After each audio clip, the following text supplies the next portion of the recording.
Bismillahirrahmanirrahim. Assalamualaikum warahmatullahi wabarakatuh. Perkenalkan, nama saya Nabila dari jurusan Teknik Elektro Universitas Negeri Makassar, kelas PT02 angkatan 2019. Saya ingin memaparkan materi tentang kurikulum.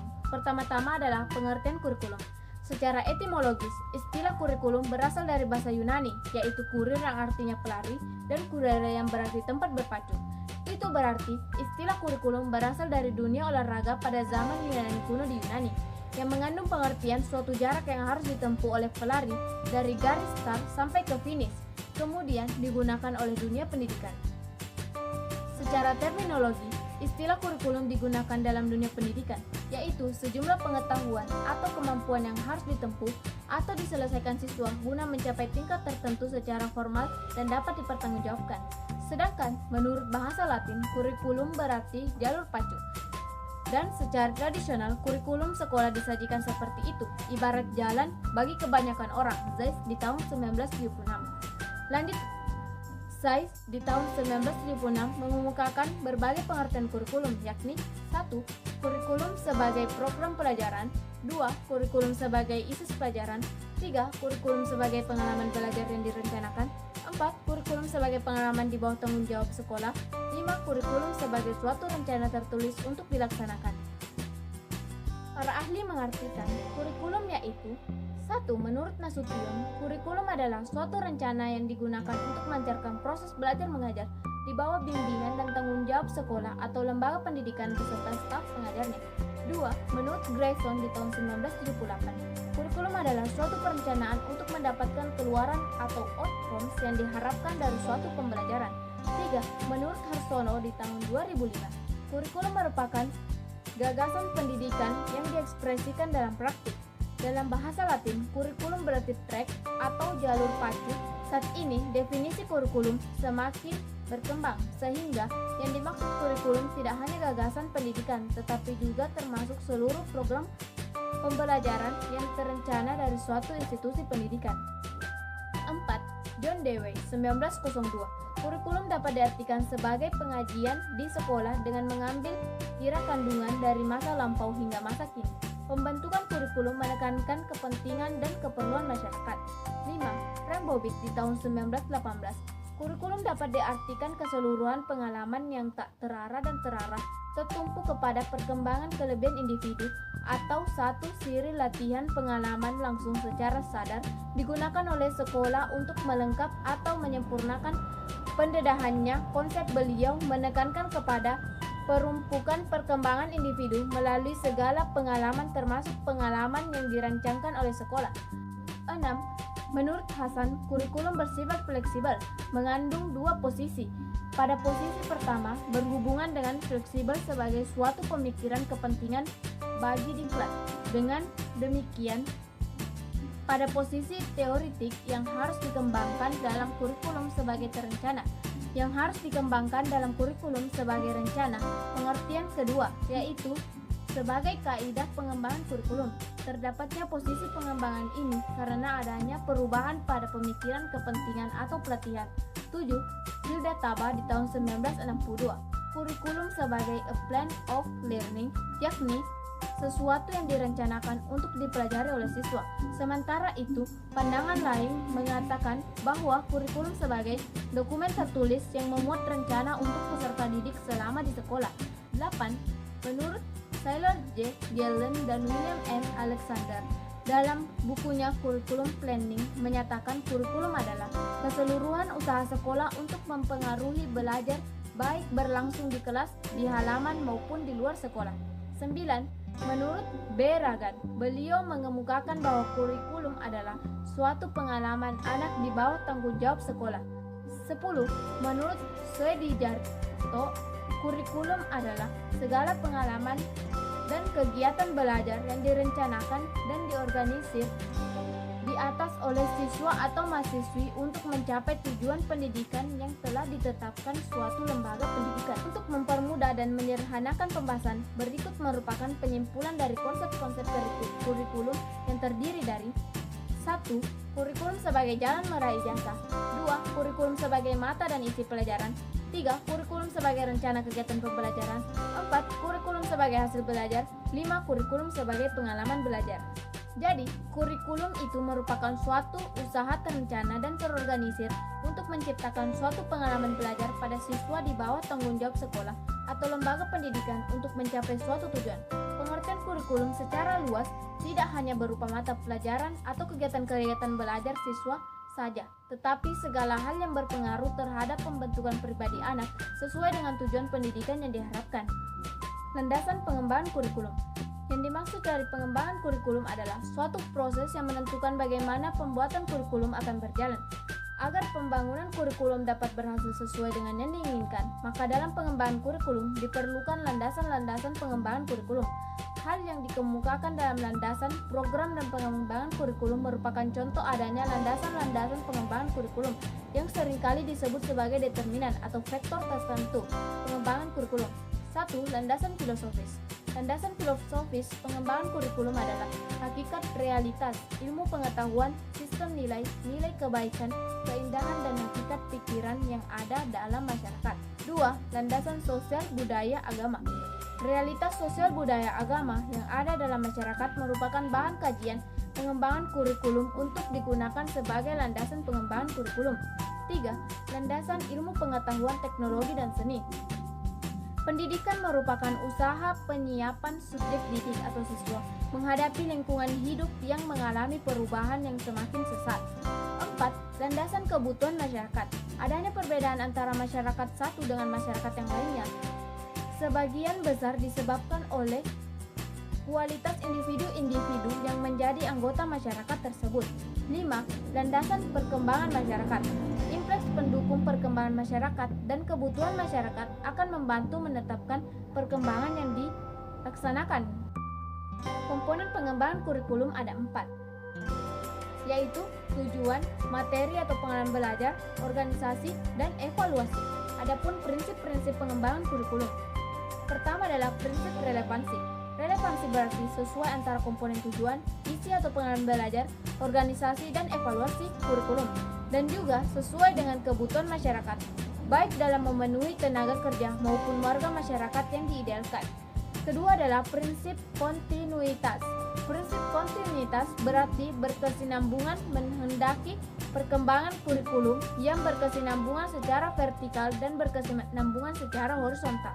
Yang ketiga adalah prinsip fleksibel. Para pengembangan kurikulum harus menyadari bahwa kurikulum harus mampu disesuaikan dengan situasi dan kondisi setempat dan waktu yang selalu berkembang tanpa merombak tujuan pendidikan yang harus dicapai. Tahap-tahap pengembangan kurikulum. Tahap pertama adalah studi kelayakan dan analisis kebutuhan.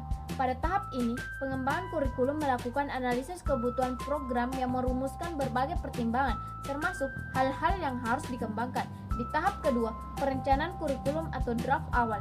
Pada tahap ini, pengembangan kurikulum menyusun suatu konsep perencanaan awal kurikulum berdasarkan rumusan kemampuan yang akan dikembangkan pada tahap pertama, kemudian dirumuskan tujuan kurikulum yang mendasari rumusan isi dan struktur kurikulum yang diharapkan. Tahap ketiga, pengembangan rencana operasional kurikulum. Pada tahap ini, pengembangan kurikulum membuat rencana operasional kurikulum yang meliputi penyusunan silabus, pengembangan bahan ajar, dan menentukan sumber-sumber belajar seperti buku sumber, modul, narasumber, dan sebagainya. Tahap keempat, pelaksanaan uji coba terbatas kurikulum di lapangan. Tujuan uji coba di lapangan adalah untuk mengetahui kemungkinan pelaksanaan dan keberhasilan kurikulum, hambatan atau masalah apa yang terjadi, bagaimana pengaruh lingkungan, faktor-faktor apa yang mendukung, dan bagaimana upaya mengatasi hambatan atau pemecahan masalah. Tahap kelima adalah implementasi kurikulum. Pada tahap ini, pengembangan kurikulum harus melakukan minimal 2 kegiatan pokok, yaitu yang pertama adalah kegiatan diseminasi, yaitu pelaksanaan kurikulum dalam ruang lingkup yang lebih luas, dan yang kedua adalah melaksanakan kurikulum secara menyeluruh untuk semua jenis dan jenjang pendidikan. Tahap keenam adalah monitoring dan evaluasi kurikulum. Pada tahap ini, pengembangan kurikulum melakukan monitoring dan evaluasi kurikulum yang meliputi tahap masukan sesuai dengan desain kurikulum dan hasil atau dampak pelaksanaan kurikulum. Tahap ketujuh adalah perbaikan dan penyesuaian. Pada tahap ini, pengembangan kurikulum harus melakukan perbaikan dan penyesuaian. Apabila berdasarkan hasil monitoring dan evaluasi kurikulum, ternyata terdapat hal-hal yang menyimpang atau tidak sesuai dengan keadaan. Menurut Arif Lewy, di tahun 1977, dalam Arifin tahap-tahap pengembangan kurikulum meliputi hal-hal berikut. Yang pertama adalah menentukan tujuan umum, kedua adalah perencanaan, ketiga uji coba dan revisi, empat uji coba lapangan, 5. Melaksanakan kurikulum. 6. Adalah pengawas mutu kurikulum. Fungsi kurikulum. Sebagai program belajar, kurikulum adalah niat, rencana, dan harapan. Menurut Alexander Inglis, fungsi kurikulum meliputi 1. Fungsi penyesuaian. Karena individu hidup dalam lingkungan, sedangkan lingkungan tersebut senantiasa berubah dan dinamis, maka setiap individu harus mampu menyesuaikan diri secara dinamis. Yang kedua adalah fungsi integrasi. Kurikulum berfungsi mendidik pribadi-pribadi yang terintegrasi. Yang ketiga adalah fungsi diferensiasi. Pada dasarnya, diferensiasi akan mendorong orang berpikir kritis dan kreatif, dan ini akan mendorong kemajuan sosial dalam masyarakat. Yang keempat adalah fungsi persiapan. Mempersiapkan kemampuan sangat perlu, karena sekolah tidak mungkin memberikan semua apa yang diperlukan atau semua apa yang menarik minat mereka. Yang kelima adalah fungsi pemilihan. Antara perbedaan dan pemilihan mempunyai hubungan yang erat. Pengakuan atas perbedaan berarti pula diberikan kesempatan bagi seorang untuk memilih apa yang diinginkan dan menarik. 6. Fungsi diagnostik. Fungsi kurikulum dalam mendiagnosa dan membimbing siswa agar dapat mengembangkan potensi siswa secara optimal. Sedangkan fungsi kurikulum dapat juga ditinjau dalam berbagai perspektif, antara lain 1. Fungsi kurikulum dalam rangka mencapai tujuan pendidikan. 2. Fungsi kurikulum bagi kepala sekolah. 3. Fungsi kurikulum bagi setiap jenjang pendidikan. 4. Fungsi kurikulum bagi guru. 5. Fungsi kurikulum bagi pengawas atau supervisor. 6. Fungsi kurikulum bagi masyarakat. Dan 7. Fungsi kurikulum bagi pemakai lulusan. Peranan kurikulum. Menurut Emar Hamalik tahun 1990, kurikulum bagi program pendidikan di mana sekolah sebagai institusi sosial melaksanakan operasinya paling tidak dapat ditentukan dengan 3 jenis kurikulum. Yang pertama adalah peranan konservatif, menekankan bahwa kurikulum itu dapat dijadikan sebagai sarana untuk mentransmisikan nilai-nilai warisan budaya masa lalu yang dianggap masih relevan dengan masa kini bagi generasi muda. Yang kedua adalah peranan kritis dan evaluatif. Perkembangan ilmu pengetahuan dan aspek-aspek lainnya senantiasa terjadi setiap saat. Peranan kreatif menekankan bahwa kurikulum harus mampu mengembangkan sesuatu yang harus sesuai dengan perkembangan. Ketiga adalah peranan aktif. Peranan ini dilatar belakangi oleh adanya kenyataan bahwa nilai-nilai dan budaya yang hidup dalam masyarakat senantiasa mengalami perubahan, sehingga pewarisan dan nilai-nilai budaya di masa lalu kepada siswa perlu disesuaikan dengan masa sekarang. Model-model pengembangan kurikulum. 1. Model administratif atau line staff. 2. Model grassroots. Yang ketiga adalah model beach camp, terbagi menjadi 5. Pertama adalah memutuskan arena pengembangan kurikulum. Yang kedua, memilih dan melibatkan personalia pengembangan kurikulum. Ketiga, mengorganisasikan dan prosedur pengembangan kurikulum. Keempat, implementasi kurikulum. Dan kelima adalah evaluasi kurikulum. 4. Model arah terbalik TABA atau Tabas Inverted Model. Model TABA pengembangan kurikulum yang dilaksanakan dengan 5 langkah. Pertama adalah membuat unit-unit percobaan. Yang kedua adalah menguji unit-unit eksperimen. Ketiga, merevisi dan mengkonsolidasi.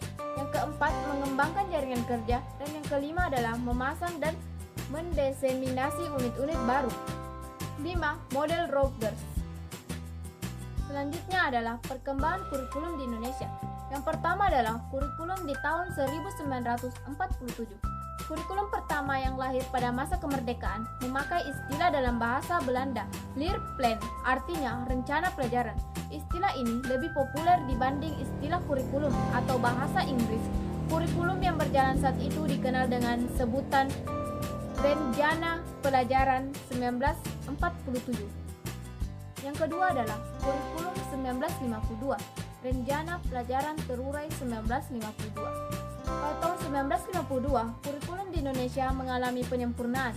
Kurikulum ini lebih merinci setiap mata pelajaran yang kemudian diberi nama Rencana Pelajaran Terurai di tahun 1952. Kurikulum ini sudah mengarah pada suatu sistem pendidikan nasional yang paling menonjol dan sekaligus ciri dari kurikulum 1952 ini bahwa setiap rencana pelajaran harus memperhatikan isi pelajaran yang dihubungkan dengan kehidupan sehari-hari. Ketiga adalah kurikulum 1964 atau Rencana Pendidikan 1964. Pokok-pokok pikiran kurikulum 1964 yang menjadi ciri dari kurikulum ini adalah bahwa pemerintah mempunyai keinginan agar rakyat mendapat pengetahuan akademik untuk pembekalan pada jenjang SD, sehingga pembelajaran dipusatkan pada program Pancawardhana atau Hamalik tahun 2004, yaitu pengembangan moral, kecerdasan, emosional atau artistik, keterampilan, dan jasmani. Yang keempat adalah kurikulum di tahun 1968. Kelahiran kurikulum tahun 1968 bersifat politis, yaitu mengganti Rencana Pendidikan 1964 yang dicitrakan sebagai produk Orde Lama. Tujuannya pada pembentukan manusia Pancasila sejati. Nah, kurikulum di tahun 1975 menekankan pada tujuan agar pendidikan lebih efisien dan efektif.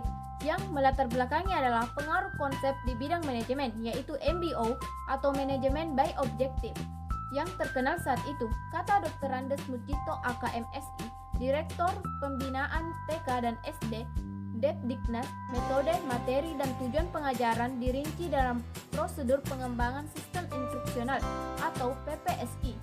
Zaman ini dikenal istilah satuan pelajaran, yaitu rencana pelajaran setiap satuan bahasan. Keenam adalah kurikulum tahun 1984, kurikulum 1975 yang disempurnakan. Kurikulum 1984 mengusung proses skill approach. Meski mengutamakan pendekatan proses, tapi faktor tujuan tetap penting. Kurikulum ini juga sering disebut kurikulum 1975 yang disempurnakan. Posisi siswa ditempatkan sebagai subjek belajar, dari mengamati sesuatu pengelompokan, mendiskusikan, hingga melaporkan. 7. Kurikulum 1994 dan suplemen kurikulum 1999.